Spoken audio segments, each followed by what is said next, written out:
Hello, I'm Aniyah, and I'm gonna read the prologue of A Mango-Shaped Space. I'd recommend these books to people who are Wendy mass readers and who likes the book or who've ever read the book Jeremy Fink in The Meaning of Life, Every Soul a Star, and The Candy Makers. Or another book by Sharon M. Draper, Out of My Mind. Well, I think these books are mainly for ages like, let's say 10 to 12. Nice book. Okay. A Mango-Shaped Space by Wendy. Funny and touching. Someone reviewed, named Meg Kennett. I will read the reviews after. Prologue. Freak. I'll never forget the first time I heard the word that day at the blackboard. It was 5 years ago when I was 8. For those who are mathematically challenged like me, that means I'm 13 now. So there I was, dressed in my shepherd girl costume for the Christmas play after school, struggling to complete the math problem on the board while my fellow third graders watched. The one-size-fits-all costume didn't fit me, the shortest shepherd in the class, so I had to keep pushing up the sleeves. The chalk dust tickled my nose. My feet were freezing in my sandals that, in my humble opinion, no one should wear in North Illinois in the middle of December. My mission to multiply 24 times 9. I remember thinking that if I wrote slowly enough, the bell might ring before I could finish, just 5 more minutes. Then no one would know that I couldn't solve the problem. I rolled the smooth piece of chalk around my fingers and tried not to think about the whole class staring at my back.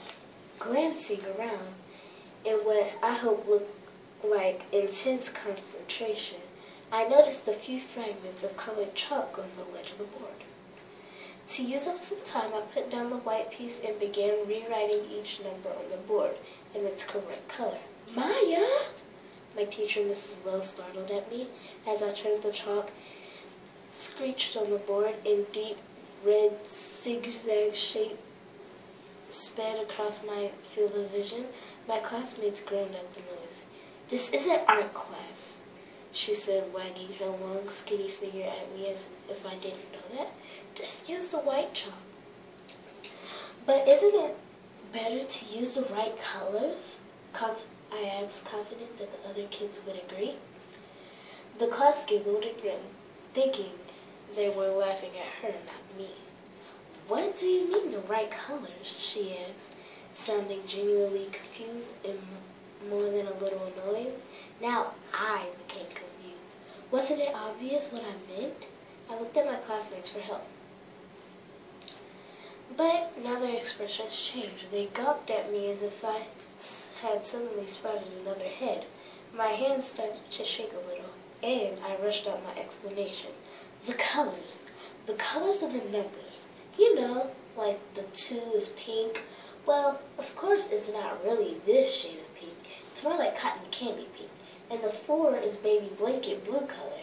And I just figured it would be easier to do the math problem with the numbers in the correct colors, right?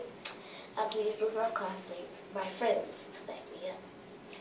This time, when the class laughed, it didn't sound so friendly. My cheeks were burning.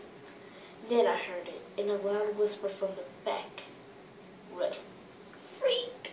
Except it sounded like freak. "What are you talking about, Maya?" demanded my clearly irate teacher. "Numbers don't have colors. They simply have a shape and a numerical value. That's all." "But they have all those things," I whispered in my voice sounding far away. Mrs. Lowe put her hands on her hips. "I've had enough of this. For the last time, numbers do not have colors. Now, are you going to complete the assignment? I stared at her and shook my head. Suddenly I felt very small, as if my skin was tightening, and I was actually shrinking. A whirring sound filled my head. How was this possible? Everyone playing a trick on me? Of course numbers had colors. Were they also going to tell me that letters and sounds didn't have colors? That the letter A wasn't yellow like a faded sunflower, and the screeching chalk didn't make red, jagged lines in the air? I replaced the chalk on the ledge, aware for the first time that my hands shake when I'm nervous. I stood with my arms at my side, sleeves hanging halfway to my knees. Was I the only one who lived in a world full of color? I waited to see if they were going to tell me the earth was flat. A badly constructed paper airplane wobbled past my nose. Mrs. Lowe sent me to Principal Dunder's office, where I repeated my explanations for using the colored chalk. By the time my parents arrived an hour later, I'd run out of steam. I sat there and listened to them talk about my uncharacteristic behavior. I wanted to tell the principal that his name was the color of freshly plowed hay. I quickly thought better of it. Even at 8 years old, I was smart enough to realize that something was very wrong, and that until I figured out what it was, I'd better not get myself into deeper trouble. So I pretended I made everything up. I sat there and said things like it was stupid. I was only playing around, and at least 20 times I said I'm sorry. The principal left me in the hands of my parents, who brought me home. I promptly kicked off the stupid sandals, threw on my sneakers, and took off running and through the fields behind my house. The cold didn't bother me. I was too busy brooding over the unfairness of all. The Christmas play was short, one shriveled girl.